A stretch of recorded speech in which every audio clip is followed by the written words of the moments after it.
Hello friends, welcome to our channel. दोस्तों, मैं सविंद्र नखाते आपका स्वागत करता हूं। आज का दोस्तों सेशन होने वाला है बहुत ही ज़बरदस्त शानदार, जिसका नाम है दोस्तों पृष्ठ तनाव, जिसको इंग्लिश में कहते हैं सरफेस टेंशन। तो दोस्तों इसको बहुत ही शानदार तरीके से पढ़ेंगे, हर एक कंसेप्ट समझेंगे और बहुत ही मज़ा आने वाला है दोस्तों आपको। दोस्तों सरफेस टेंशन पढ़ने से पहले यहाँ जो टॉपिक दिया है हम उसको सबसे पहले पढ़ेंगे, जिसमें ससंजक बल और असंजक बल के बारे में बताया दोस्तों। तो इसको सबसे पहले पढ़ेंगे पृष्ठ तनाव के पहले, उसके बाद हम पृष्ठ तनाव की डेफिनेशन देखेंगे दोस्तों। तो दोस्तों इसके पहले मैं कुछ इंपॉर्टेंट टॉपिक, जैसे ये 7वें नंबर का दोस्तों, इसके पहले मैंने पढ़ा चुका हूँ 6 तक। आप हमारे चैनल के प्लेलिस्ट में जाके देख सकते हैं दोस्तों। और हमारे वीडियो को ज़्यादा से ज़्यादा दोस्तों लाइक करें, शेयर करें और कमेंट्स करके बताएं कि हमारे वीडियो आपको कैसे लग रहे हैं। तो दोस्तों चलो स्टार्ट करते हैं। ससंजक बल, जिसको इंग्लिश में कहते हैं दोस्तों कोहेसिव फोर्स, इसको इंग्लिश में कहते हैं दोस्तों कोहेसिव फोर्स। ठीक है दोस्तों, क्या होती है इसकी डेफिनेशन समझते हैं। एक ही पदार्थ के अणुओं के मध्य लगने वाले, एक ही पदार्थ के अणुओं के मध्य लगने वाले आकर्षण बल को क्या कहेंगे? ससंजक बल कहेंगे, कोहेसिव फोर्स कहेंगे। कहने का मतलब है दोस्तों एक ही टाइप के पदार्थ होना चाहिए। जैसे मान लो कोई पदार्थ ये है, उसी का एक और कोई पदार्थ है, उनके मध्य अगर कोई बल लग रहा है तो हम उसको कहेंगे ससंजक बल कहेंगे दोस्तों, याद रहेगा। जैसे ठोसों में ससंजक बल का मान, ठोसों में सॉलिड में ससंजक बल का मान अधिक होगा, फलस्वरूप उनके आकार निश्चित होते हैं। क्यों होता है अधिक? क्योंकि उनके आकार क्या होते हैं? निश्चित होते हैं। जैसे मान लो कोई इतना बड़ा ब्लॉक रखा है, ये ठोस है, तो इसका क्या है दोस्तों? आकार निश्चित है। आकार ना इधर फैलेगा ना उधर फैलेगा, क्योंकि इनका आकार क्या है दोस्तों? निश्चित है। इसलिए ससंजक बल का मान क्या होगा? अधिक होगा। गैसों में ससंजक बल का मान कम, नगण्य होता है, यानी कम कह सकते हैं, बहुत ही कम होता है। क्यों होता है दोस्तों? क्योंकि गैसों के जो अणु रहते हैं थोड़े दूर दूर रहते हैं और इनका आकार निश्चित नहीं होता। गैसों का क्या होता है दोस्तों? आकार निश्चित नहीं होता, निश्चित नहीं होता। इसलिए गैसों में जो ससंजक बल का मान होगा क्या होगा? कम होगा। अगर मैं ससंजक बल की उदाहरण बताऊं कि आप कैसे पता करोगे कि ससंजक बल, जैसे जल, यानी कि कह सकते हो दोस्तों कि जल और जल के पदार्थों के मध्य क्या लग रहा है? जल का एक अणु है और दूसरा एक जल का अणु है, उनके मध्य जो लग रहा है क्या लग रहा है? ससंजक बल लगेगा, क्योंकि एक ही पदार्थों के बीच लग रहा है, पारा के बीच। समझ में आ गया दोस्तों। अब आगे चलते हैं। आसंजक बल, आसंजक बल जिसको एडेसिव फोर्स कहते हैं, इसमें क्या होगा दोस्तों? ससंजक बल से जस्ट अपोजिट। जैसे यहाँ एक परिभाषा दी गई है, दो विभिन्न पदार्थ के अणुओं के बीच लगने वाले आकर्षण बल। कौन से दो पदार्थ? अलग अलग भिन्न पदार्थों के बीच। और ससंजक बल में क्या कह रहा था? एक ही पदार्थ के अणुओं के मध्य, और इसमें भिन्न पदार्थों के अणुओं के मध्य लगने वाले आकर्षण बल को क्या कहेंगे? हम आसंजक बल कहेंगे। आसंजक बल के कारण ही एक वस्तु दूसरी वस्तु से क्या होती है दोस्तों? चिपकती है। मतलब एक वस्तु ये रखी है, एक अलग पदार्थ की बनी है, दूसरी एक वस्तु रखी है जो अलग पदार्थ की रखी है। अगर इन दोनों के बीच आकर्षण बल काम कर रहा है या एक दूसरे से चिपक रही है, इसका मतलब है दोस्तों यहाँ आसंजक बल लगा हुआ है, आसंजक बल लगा है। और आसंजक बल क्या होता है? दो विभिन्न पदार्थों के अणुओं के बीच लगने वाले आकर्षण बल को कहते हैं। समझ में आ गया दोस्तों ससंजक बल क्या है और आसंजक बल क्या है? समझ में आया दोस्तों। अब आगे चलते हैं दोस्तों। लेकिन यदि आप उसकी एग्जाम्पल की बात करूं, आसंजक बल के एग्जाम्पल की बात करूं कि क्या एग्जाम्पल हो सकते हैं, तो मैं बता दूं दोस्तों इसमें जल और कांच। यदि जल और कांच, जैसे जल अगर कांच की दीवार पे चिपक रहा है तो कौन सा बल लग रहा है? आसंजक बल लग रहा है, क्योंकि जल के अलग पदार्थ हैं और कांच के अलग पदार्थ हैं, दो विभिन्न पदार्थ हो गए दोस्तों, और इनके बीच अगर बल लग रहा है या दो एक दूसरे से चिपक रहे हैं, मतलब कौन सा है? आसंजक बल है। जैसे जल और पारा, पारा और कांच, तो इनके मध्य जो बल लग रहा है कौन सा बल है? आसंजक बल है दोस्तों। छोटा सा कंसेप्ट देखते हैं दोस्तों, जो अक्सर एग्जामों में पूछा जाता है। जैसे कि दोस्तों यदि आसंजक बल का मान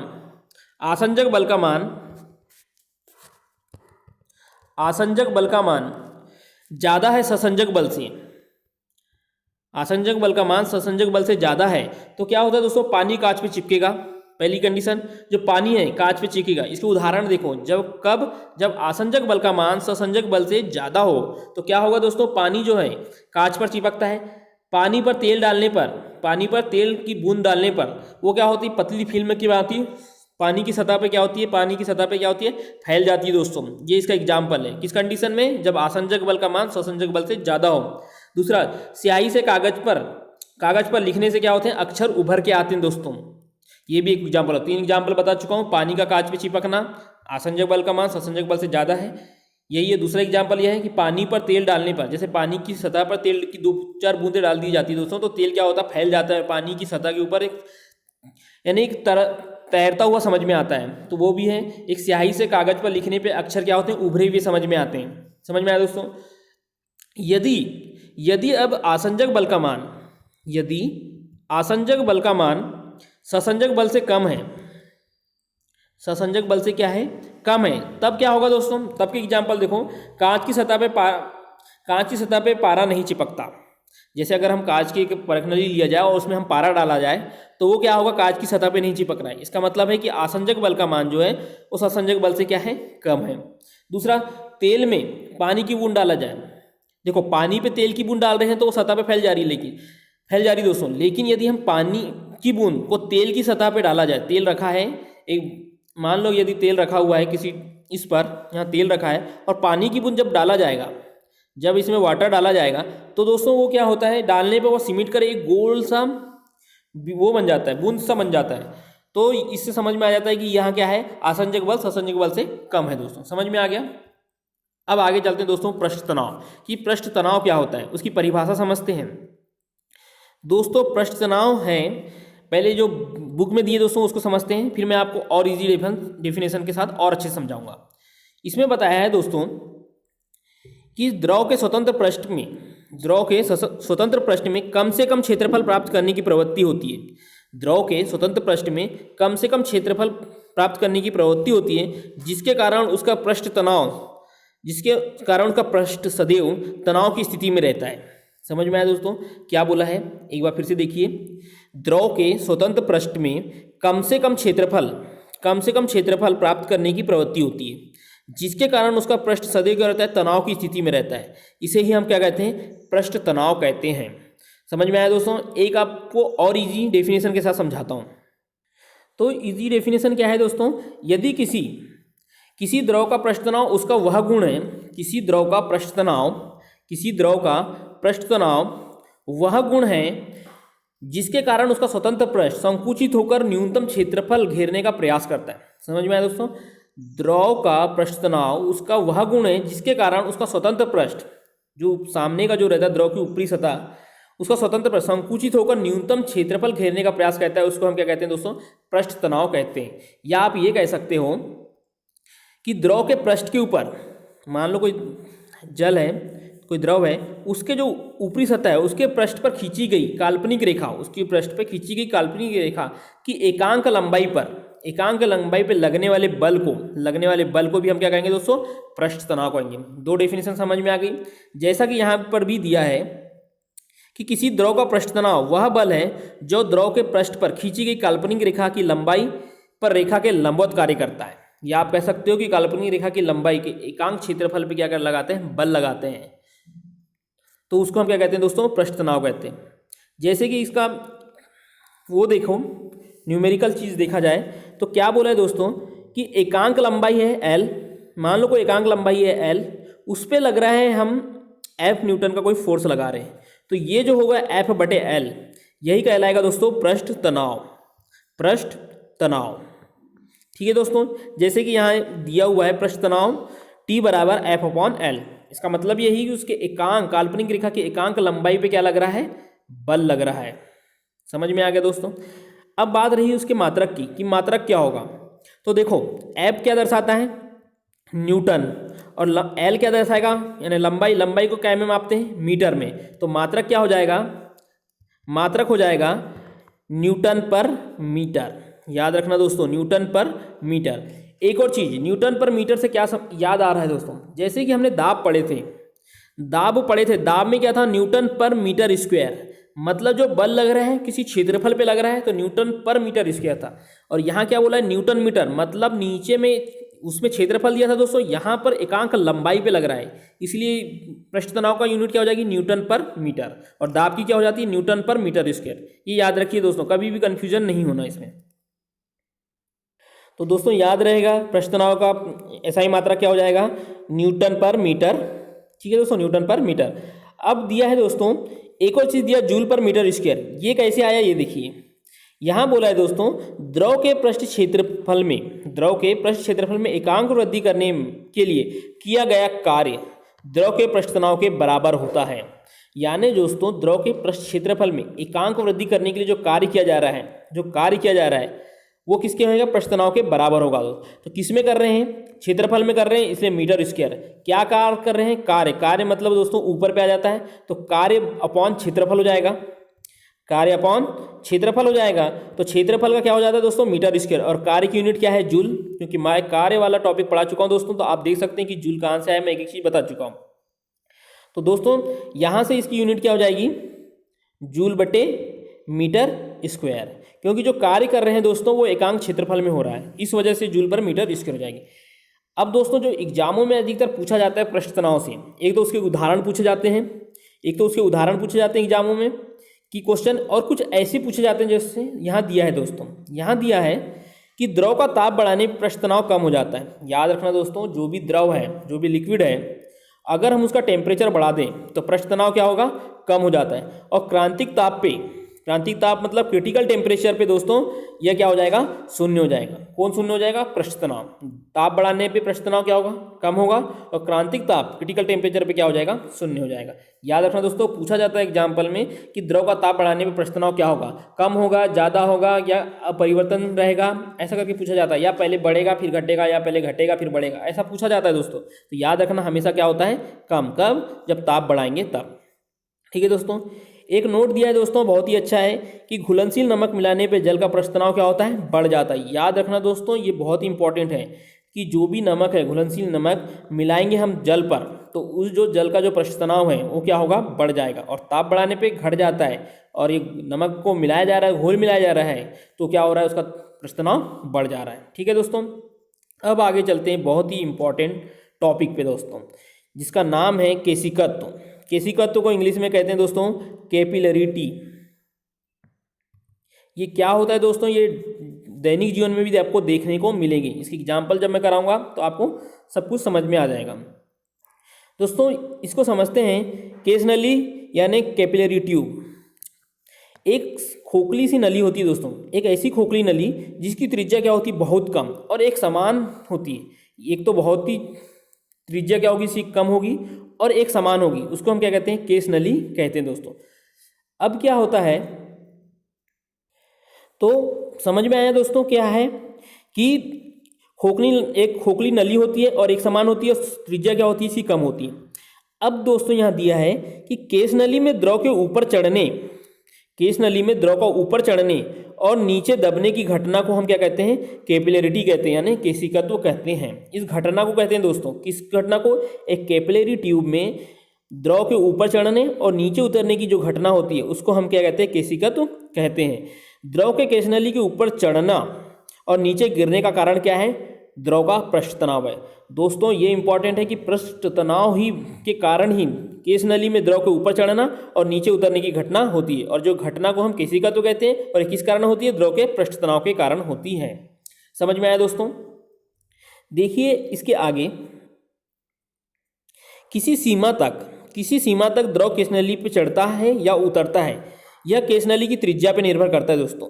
अगर किसी सीमा पर, मान लो कोई परख नली है कांच की जिसकी बहुत ही त्रिज्या कम है, यानी कोई केस नली है, इस पर एक सीमा तक द्रव का चढ़ रहा है और या उतर रहा है, ये क्या कहता है? केस नली की त्रिज्या पे निर्भर करता है दोस्तों। संकीर्ण नली में द्रव का चढ़ाव अधिक और चौड़ी नली में द्रव का चढ़ाव कम होगा। संकीर्ण का मतलब है दोस्तों एकदम बारीक त्रिज्या वाली। अगर जितनी ज़्यादा त्रिज्या कम होगी उसमें द्रव का चढ़ाव कितना? उतना ही ज़्यादा होगा। और चौड़ी अगर केस नली है तो उसमें द्रव क्या होगा? ज़्यादा दूर तक नहीं चढ़ेगा दोस्तों। समझ में आ गया?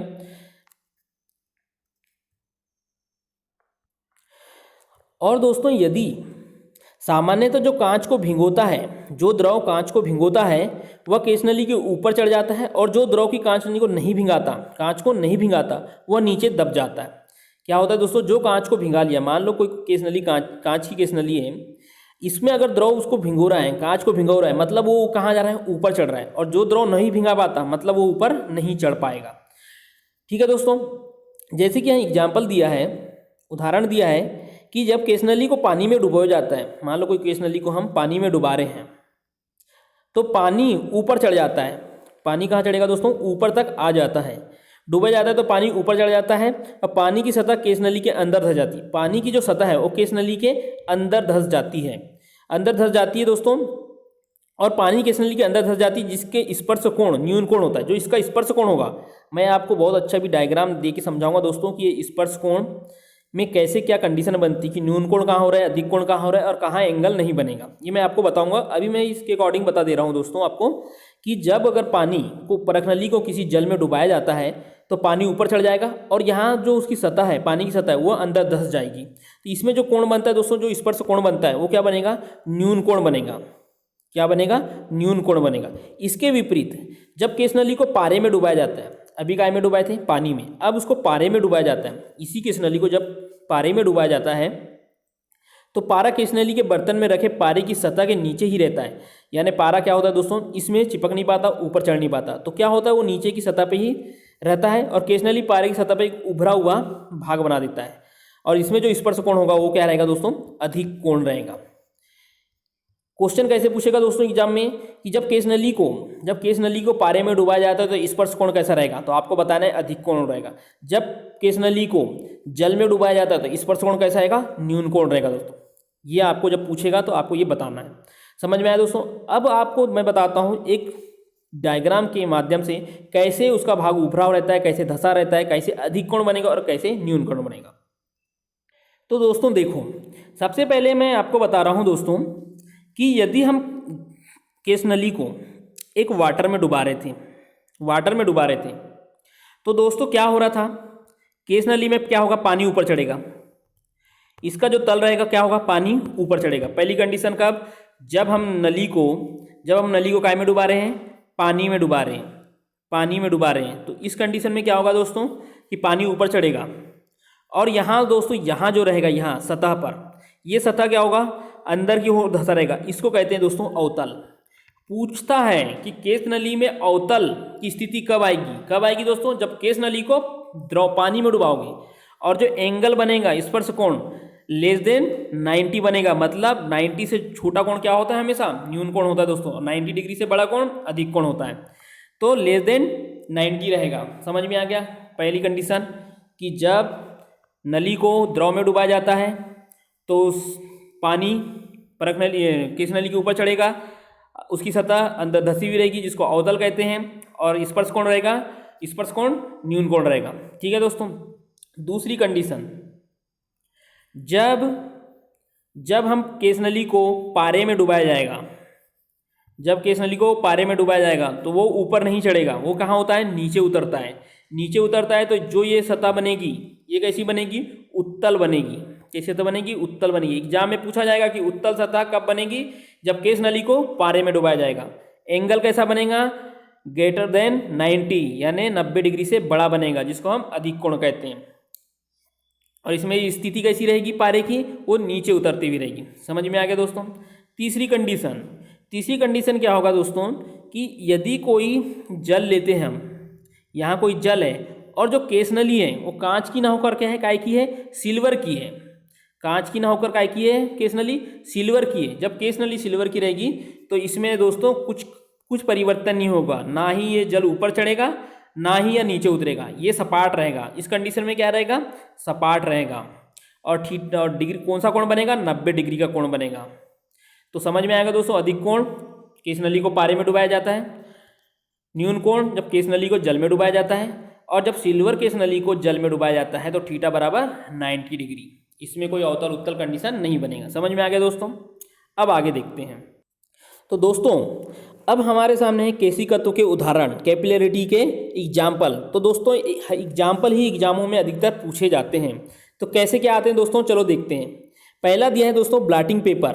पहले तो आपको बता दूं कि ब्लॉटिंग पेपर क्या होता है दोस्तों। आपने टिश्यू पेपर सुना होगा, जब भी आप कहीं जिससे हाथ पोछा जाता है, जैसे हम कहीं खाना वाना खाए किसी रेस्टोरेंट में, तो एक कागज़ रहता है जिससे हम हाथ पोछते हैं। तो वो क्या काम करता है, उसका काम ही है दोस्तों गीली चीज़ को सोख लेना, यानी किसी भी पानी की सतह या द्रव है किसी को भी वो सोख लेता है, उसी को कहते हैं दोस्तों ब्लॉटिंग पेपर। तो यहाँ दिया है दोस्तों कि ब्लॉटिंग पेपर स्याही को शीघ्र सोख लेता है क्योंकि इसमें बने छोटे छोटे छिद्र केशिका नली की तरह कार्य करते हैं। समझ में आया दोस्तों कि अब आपको कि जो हम टिश्यू पेपर लेते थे जिसको पोंछने के लिए, वो कैसे है पानी को सोख लेता है, क्योंकि उसमें छोटे छोटे छिद्र रहते हैं दोस्तों, उस छिद्र क्या काम करते हैं, केशिका नली का काम करते हैं। और केशिका नली का काम क्या है, उसको सोख लेना या अंदर की ओर खींच लेना।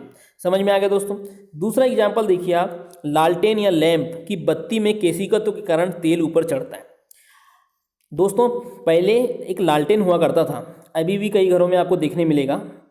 उसमें क्या होता है दोस्तों, एक लालटेन या लैंप कह सकते हैं, एक कांच की एक वो रहती थी और नीचे में एक छोटा सा वो रहता था डब्बा टाइप का, जिसमें मट्टी तेल रखा जाए तो, और उसमें एक बत्ती लगी रहती थी। तो दोस्तों क्या होता है कि वो बत्ती में अपने आप मट्टी का तेल कैसे आ रहा है, वो किस कारण होता है दोस्तों, केशिकत्व की वजह से ही होता है। कि जैसे जैसे बत्ती जलते जाती है, हम बत्ती को बढ़ाते जाते हैं, मिट्टी का तेल उस बत्ती में धीरे धीरे खींचता हुआ चला जाता है। ये किसके कारण है, केशिकत्व के ही कारण है। समझ में आया दोस्तों। अब आगे देखो एग्जाम्पल नंबर तीसरा, क्या बोला है, पेड़ पौधों की शाखाओं, तनों एवं पत्तियों में जल और आवश्यक लवण केशिकत्व की क्रिया के द्वारा ही पहुंचते हैं। दोस्तों जैसे आप देखे होंगे, पेड़ में नीचे में जड़ है, जड़ का काम क्या है, नीचे से दोस्तों जल को सोखना। जड़ का काम क्या है, जल सोखना, खनिज लवण बनाना, और दोस्तों पेड़ों की शाखाओं तक पहुंचाना। ये अब कैसे पहुंच रहा है, ये जो पहुंचने की क्रिया है दोस्तों, ये है केशिकत्व के कारण ही। पत्तियों में, शाखाओं में जो पहुंच रहा है, जल पहुंच रहा है, खनिज लवण जो है वो पहुंच रहे हैं, ये किसके कारण हो रहा है दोस्तों, ये हो रहा है केशिकत्व के कारण ही। ठीक है दोस्तों। अब देखते हैं एग्जाम्पल नंबर 4, कृत्रिम उपग्रह के अंदर भारहीनता की अवस्था में यदि किसी केशनली में जल रख दिया जाए, केशनली में जल में खड़ा कर दिया जाए, तो नली में चढ़ने वाले जल स्तंभ का प्रभाव भार शून्य होने का जल नली के दूसरे सिरे तक पहुंच जाएगा, चाहे केशनली कितनी भी लंबी क्यों ना हो। तो दोस्तों इसको थोड़ा थोड़ा करके समझते हैं। पहले देखिए कृत्रिम उपग्रह वो होते हैं दोस्तों जो मानव द्वारा निर्मित उपग्रह होते हैं, उनको हम कृत्रिम उपग्रह कहते हैं। भारहीनता की अवस्था में दोस्तों यानी यहाँ पर जब भार क्या है, यानी ग्रेविटी जहाँ पर क्या हो जाए, जीरो हो जाए, तो वहाँ पर भारहीनता की अवस्था होती है। ठीक है दोस्तों। इसके बाद क्या बोला है, यदि इस अवस्था में यदि किसी केशनली को जल में खड़ा कर दिया जाए, हमारे पास कोई जल है और उसमें हम केशनली को क्या कर रहे हैं, खड़ा कर दिया जाए, चाहे वो कितनी भी लंबी हो दोस्तों, ये मैटर नहीं करता कि नली छोटी हो कितनी भी लंबी हो, इस अवस्था में खड़ा कर दिया जाए, तो जो जल है प्रभावी भार शून्य, मैंने पहले ही बता दिया, प्रभावी भार मतलब जी का कोई रोल काल नहीं हो रहा है, गुरुत्व त्वरण का कोई काम नहीं है दोस्तों, तो वो कितनी भी लंबी क्यों ना हो, तो जो जल है इस सिरे से दूसरे सिरे तक वो पहुंच जाएगा। यही बोला है दोस्तों क्वेश्चन नंबर 4 में। किसकी वजह से हो रहा है, ये केशिकत्व की वजह से हो रहा है, याद रहेगा दोस्तों। चलो अब एग्जाम्पल नंबर 5, ये आपने देखा होगा दोस्तों, वर्षा के बाद, वर्षा के मतलब बारिश होने के बाद किसान अपने खेतों की जुताई कर देते हैं ताकि मिट्टी में बनी केशिका नली टूट जाए और पानी ऊपर ना आ सके, वह मिट्टी में नमी बनी रहे। क्या होता है दोस्तों, खेत में अगर मान लो पानी बारिश हुई, बारिश होने के बाद यदि हम इसको ऐसा ही रहे कुछ ना करें, तो दोस्तों नीचे का जो वाटर लेवल है वो ऊपर आने लगा। क्यों, क्योंकि जो सतह के नीचे बारीक बारीक क्या होती है दोस्तों, छोटी छोटी नलियाँ, मट्टी की हो या फिर किसी जड़ की हो या लकड़ियों की, इससे छोटी सी केशिकत्व का काम करने लगती है, जो नीचे से जल को ऊपर करने लगती है। तो क्या होता है दोस्तों कि किसान उसकी जुताई कर देता है, यानी हल वल चला देता है, जिससे क्या होती है, जो छोटी छोटी जो केशिका नली बन जाती है वो टूट जाती है। इसकी वजह से क्या होता है, सिर्फ नमी बनी रहती है दोस्तों, पानी नहीं जमा हो पाता, पानी ऊपर चढ़ नहीं पाएगा, तो सिर्फ क्या बनी रहेगी, नमी बनी रहेगी। तो इस वजह से किसान क्या करता है, जुताई कर देता है दोस्तों। अब हमारे सामने है क्वेश्चन एग्जाम्पल 6वां, पेन की नीब के बीच में चीरा होता है। सभी जानते हैं दोस्तों, पेन की नीब यानी पेन अगर है आपके पास तो उसमें अगर रिफिल देखा जाए तो उसमें एक छोटा सा एक चीरा रहता है।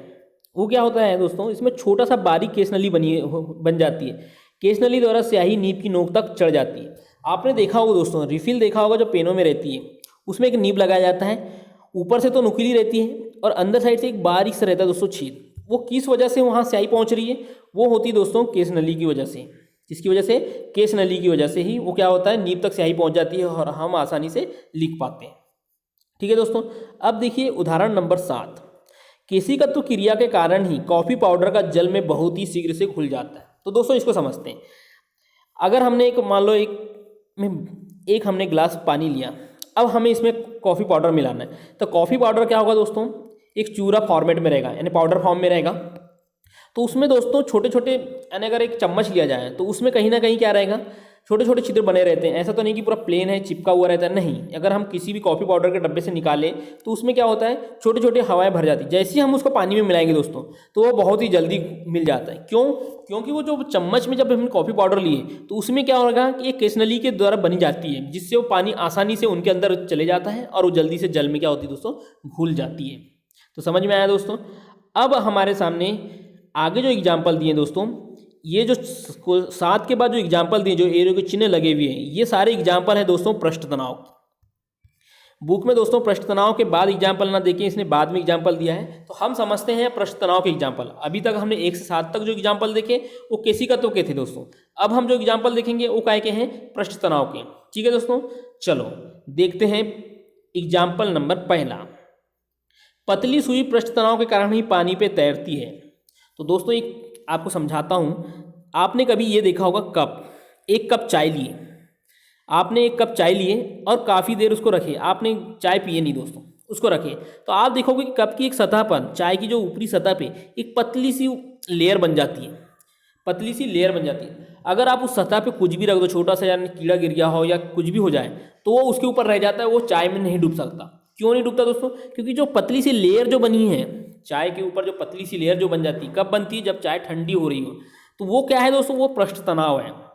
तो वही बोला है दोस्तों, यदि पतली सी सुई पृष्ठ तनाव के कारण ही पानी पे तैरती है। पानी अगर बहुत दिन से रखा हुआ है दोस्तों, तो उस पर एक पतली सी लेयर बन जाती है, पृष्ठ तनाव। उस पर अगर हम बहुत ही पतली सुई रख दें तो वो पानी के ऊपर रहती है। तो हमें क्या लग रहा है कि वो पानी की ये जो सुई है वो क्या हो रही है, पानी के ऊपर तैर रही है। वो किस कारण तैर रही है, पृष्ठ तनाव के कारण। समझ में आया दोस्तों।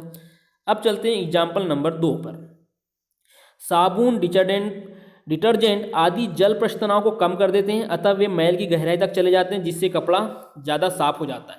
क्या होता है दोस्तों, जैसे आप अगर कभी आपने यदि कभी कपड़े धुले होंगे तो देखा होगा कि ये ज़्यादा से ज़्यादा जो पृष्ठ तनाव के कारण क्या होते हैं, वो यानी मैल कैसे निकलता है, डिटर्जेंट पाउडर है या साबुन है, वो कैसे पृष्ठ तनाव कम करते हैं।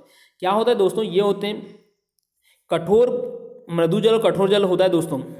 जब अगर आप आगे पढ़ेंगे या ये केमिस्ट्री में है शायद, तो उसमें आपको और अच्छे समझ में आएगा। ये क्या करते हैं दोस्तों, साबुन क्या होता है, जैसे ही हम पानी में इसको के संपर्क में लाते हैं तो पानी की जो लेयर बनी रहती है उसको क्या कर देता है, कम कर देता है, यानी हटा देता है, यानी पृष्ठ तनाव को क्या कर देता है, घटा देता है दोस्तों। तो उससे क्या होता है, पानी जो है कपड़ों की अधिक गहराई तक चले जाता है और आसानी से चले जाता है, जिससे मैल गहराई तक चले जाने से कपड़ा जल्दी साफ हो जाता है। समझ में आया दोस्तों। आगे देखिए अगला एग्जाम्पल क्या बोला है दोस्तों, साबुन के घोल के बुलबुले इसलिए बड़े बनते हैं कि जल में साबुन घोलने पर उसका पृष्ठ तनाव कम हो जाता है। अभी जो देखे दोस्तों, कपड़े धुलने के लिए भी क्या होता है कि हम साबुन को जैसे ही पानी में मिला रहे हैं, जैसे ही हम पानी में साबुन को मिला रहे हैं तो क्या हो रहा है, पृष्ठ तनाव कम हो रहा है। वही कारण है दोस्तों, साबुन के घोल के बुलबुले बड़े इसलिए बनते हैं क्योंकि पानी के तनाव पृष्ठ तनाव को क्या कर देते हैं, वो कम कर देते हैं। इसकी वजह से वो बुलबुले क्या होते हैं, बड़े बनते हैं दोस्तों, याद रखना दोस्तों। अब दोस्तों नेक्स्ट एग्जाम्पल क्या बोला है दोस्तों, पानी पर मच्छरों का लार्वा तैरते रहते हैं, परंतु पानी में मिट्टी का तेल छिड़क देने से पृष्ठ तनाव कम हो जाता है, जिससे लार्वा पानी में डूबकर मर जाते हैं। अक्सर क्या होता है दोस्तों, बारिश के मौसमों में अपने आसपास से जो भी देखा होगा कि जहाँ भी जगह बची रहती है, गड्ढे रहते हैं, वहाँ पानी भर जाता है। पानी भर जाता है दोस्तों, तो पानी बहुत दिन तक रहा तो उसके ऊपर देखोगे कि आप मच्छर का लार्वा या छोटे छोटे मच्छर उस पानी के ऊपर बैठे रहते हैं।